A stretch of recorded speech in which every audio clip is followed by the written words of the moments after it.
Assalamualaikum warahmatullahi wabarakatuh. Selamat pagi. Kembali lagi bersama Bu Kori di mata pelajaran IPA. Kali ini kita masih membahas mengenai sistem organisasi kehidupan. Pada pertemuan lalu, kita sudah membahas sampai pada jaringan hewan. Sekarang kita masuk pembahasan mengenai jaringan tumbuhan. Ada apa aja sih jaringan tumbuhan itu? Jaringan tumbuhan itu banyak sekali. Ada jaringan pengangkut meliputi xilem dan floem, jaringan meristem, jaringan epidermis, jaringan parenkim, serta jaringan penyokong yang terdiri dari kolenkim dan sklerenkim. Nanti kita akan bahas satu persatu masing-masing fungsi dari jaringan penyusun tumbuhan. Yang pertama ada jaringan epidermis. Jaringan epidermis ini melapisi permukaan akar, batang, dan daun. Biasanya susunannya itu tersusun rapat dan berfungsi untuk melindungi. Karena untuk melindungi, maka epidermis ini terletak di bagian paling luar. Kalau pada sel hewan dinamakan jaringan epitel.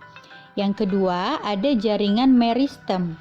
Jaringan meristem ini adalah jaringan yang sel-selnya selalu aktif membelah. Ada di mana saja sih, Bu, jaringan meristem? Jaringan meristem itu ada pada embrio, ujung akar, batang, dan kambium. Lalu ada lagi jaringan pengangkut. Jaringan pengangkut ini terdiri dari xilem dan floem. Xilem fungsinya mengangkut air dan garam mineral dari akar ke daun, sedangkan floem berfungsi untuk mengangkut hasil fotosintesis dari daun ke seluruh tubuh. Kemudian ada jaringan penyokong. Jaringan penyokong ini tersusun dari sel-sel yang dindingnya menebal dan keras. Tadi contohnya jaringan penyokong adalah jaringan sklerenkim dan jaringan kolenkim. Lalu yang terakhir ada yang dinamakan jaringan parenkim. Jaringan parenkim merupakan jaringan dasar yang terdapat di antara jaringan lainnya. Fungsinya untuk apa? Fungsinya bisa untuk menyimpan makanan. Pada daun, parenkimnya itu dinamakan jaringan palisade dan jaringan bunga karang yang mengandung klorofil. Fungsinya untuk melakukan proses fotosintesis. Tentunya masih banyak lagi jenis dari jaringan parenkim yang masing-masing memiliki fungsi berbeda-beda. Kita lihat pada slide ini. Slide ini membahas tentang jaringan epidermis. Jaringan epidermis merupakan jaringan tubuh tumbuhan yang terletak paling luar. Jaringan epidermis menutupi seluruh tubuh tumbuhan mulai dari akar, batang, hingga daun. Tadi yang sudah kita bahas sebelumnya bahwa epidermis hanya terdiri dari selapis sel yang berbentuk pipih dan rapat. Kenapa harus rapat? Karena sel atau jaringan epidermis ini berfungsi sebagai pelindung jaringan di dalamnya serta sebagai tempat pertukaran zat. Pada jaringan meristem bisa kita lihat pada gambar bahwa jaringan meristem itu letaknya di ujung. Ada bacaan di gambar tersebut, meristem apikal akar di dekat tudung akar. Yang namanya apikal, apix itu artinya di ujung. Selain di ujung akar, ada juga tunas apikal yang terdiri dari meristem apikal. Artinya pada tunas atau ujung daun juga terdapat jaringan meristem. Lalu ada yang dinamakan meristem lateral. Meristem lateral ini biasanya terdapat pada kambium. Fungsinya untuk memperlebar atau memperbesar kambium itu sendiri yang terletak pada batang. Selain meristem apikal dan meristem lateral, ada juga yang dinamakan meristem interkalar. Meristem interkalar ini terletak pada ruas-ruas tanaman bambu. Jaringan parenkim. Nama lain dari parenkim adalah jaringan dasar. Jaringan ini terdiri dari sel-sel hidup dengan struktur morfologi dan fisiologis yang bervariasi dan masih melakukan semua kegiatan proses fisiologis. Fungsi dari jaringan parenkim adalah untuk menyimpan cadangan makanan dan air oleh tubuh tumbuhan.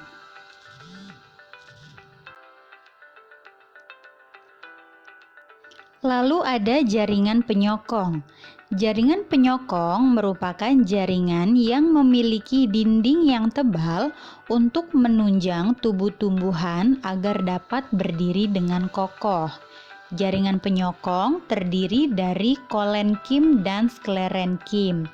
Karena fungsinya untuk menunjang tubuh tumbuhan agar dapat berdiri dengan kokoh, jadi kalau kita lihat pohon kelapa walaupun tertiup angin, dia tidak akan terjatuh atau rubuh karena di dalamnya memiliki jaringan penyokong.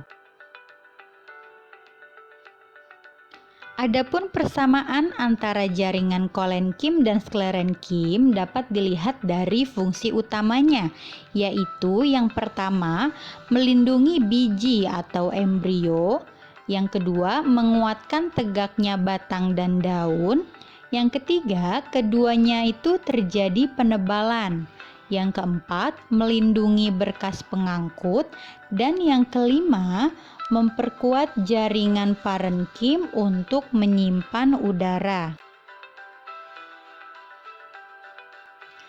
Kita masuk ke jaringan pengangkut. Jaringan ini disebut juga pembuluh dan berfungsi utama sebagai saluran utama transportasi zat-zat hara yang diperlukan dalam proses vital tumbuhan. Ada dua kelompok jaringan pengangkut, yaitu xilem atau pembuluh kayu dan phloem atau pembuluh tapis. Xilem ini berfungsi untuk menyalurkan air dan garam mineral dari akar ke daun, sedangkan phloem berfungsi menyalurkan zat makanan hasil fotosintesis dari daun ke seluruh bagian tubuh tumbuhan. Pada slide ini kita bisa melihat gambar xilem dan phloem yang terletak pada akar tumbuhan dikotil dan akar tumbuhan monokotil. Kalau pada akar tumbuhan dikotil, xilem dan phloemnya itu tersusun secara rapi, berselang-seling. Kalau pada akar tumbuhan monokotil, xilem dan phloemnya ini tersusunnya dia tersebar.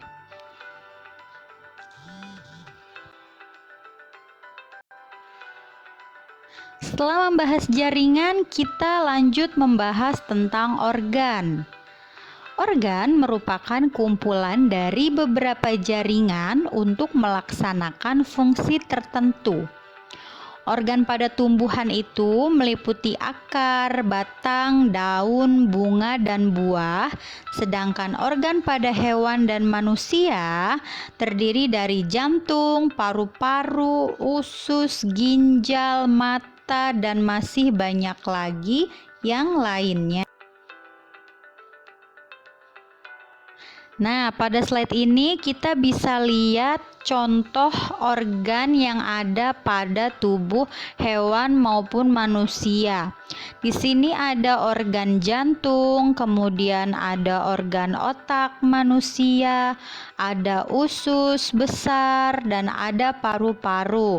Tentunya organ-organ ini tersusun atas sel-sel dan jaringan-jaringan yang tingkatannya lebih rendah dibandingkan organ itu sendiri.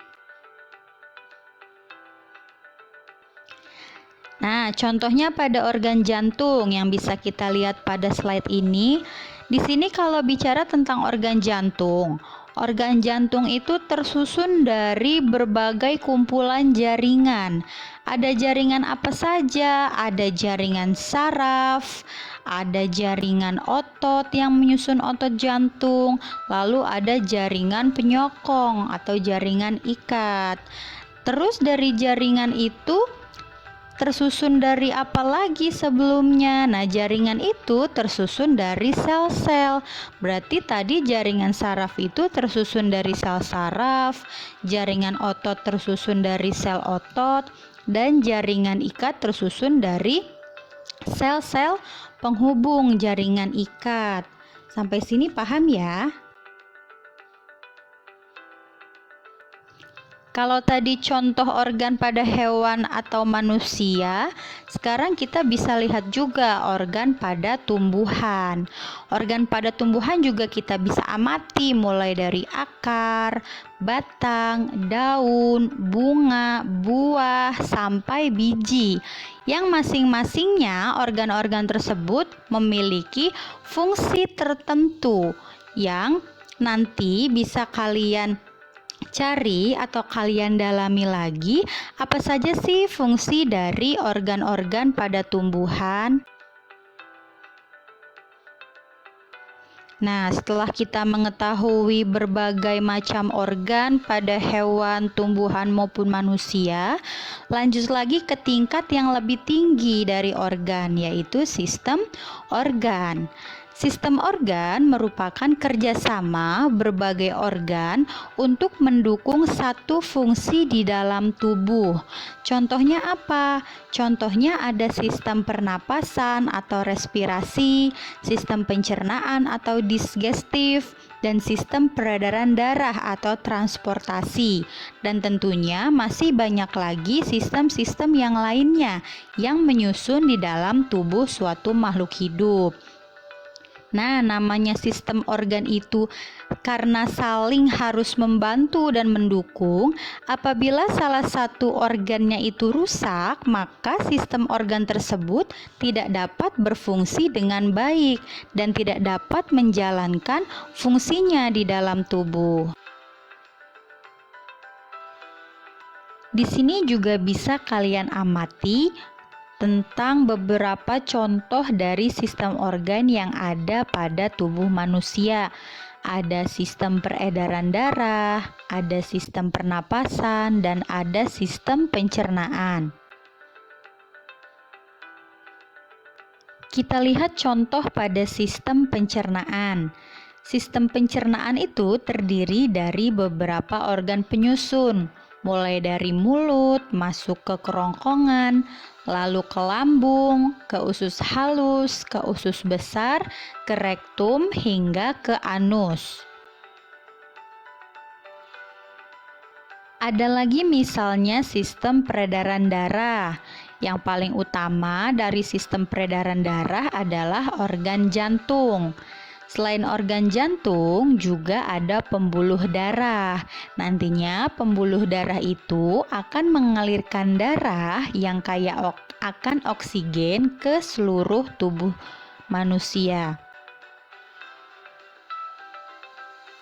Kemudian ada lagi sistem pernafasan. Sistem pernafasan dimulai dari hidung, masuk ke tenggorokan, ke laring, faring, trakea, hingga masuk ke paru-paru.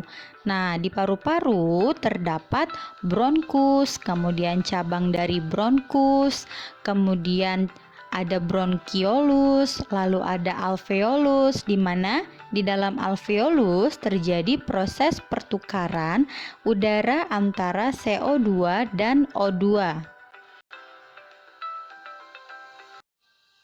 Di slide ini, kalian bisa amati beberapa sistem organ yang ada pada manusia. Contohnya seperti sistem urinary atau sistem ekskresi, kemudian ada sistem digestif atau sistem pencernaan, ada sistem reproduktif atau reproduksi, sistem respiratory atau pernapasan, ada sistem endokrin atau sistem hormon, lalu ada sistem limfa, ada sistem sirkulatory atau peredaran darah, ada sistem-sistem yang menyusun otot, kemudian ada sistem skeletal atau rangka, dan ada sistem nerves atau saraf. Di sini bisa kalian lihat juga selain bagan gambar yang tadi, ini ada tabel. Tabel dari sistem organ serta organ penyusun dan fungsi masing-masing dari sistem organ tersebut. Tentunya bisa kalian baca dan kalian pahami tentang sistem organ yang ada di dalam tubuh makhluk hidup. Tentunya setelah dari sistem organ akan menyusun membentuk suatu organisme atau makhluk hidup. Jadi tingkatan yang paling tertinggi adalah makhluk hidup, bisa hewan, manusia, maupun tumbuhan. Nah, tadi adalah contoh dari berbagai sistem organ dari hewan ataupun manusia. Nanti kalian bisa cari apa saja sih sistem organ yang terdapat pada tumbuhan, organ penyusunnya seperti apa, dan fungsinya juga seperti apa. Itu bisa kalian catat di buku catatan kalian sebagai bahan untuk belajar dan menambah wawasan untuk kalian mengenai materi sistem organisasi kehidupan. Sampai di sini dulu materi kita mengenai sistem organisasi kehidupan. Sudah kita bahas di pertemuan pertama dan saat ini. Semoga semuanya bisa memahami dengan baik. Tetap semangat dan jangan lupa selalu untuk membaca dan belajar. Tetap di rumah, tetap jaga kesehatan. Dan Ibu akhiri, wassalamualaikum warahmatullahi wabarakatuh. Selamat pagi.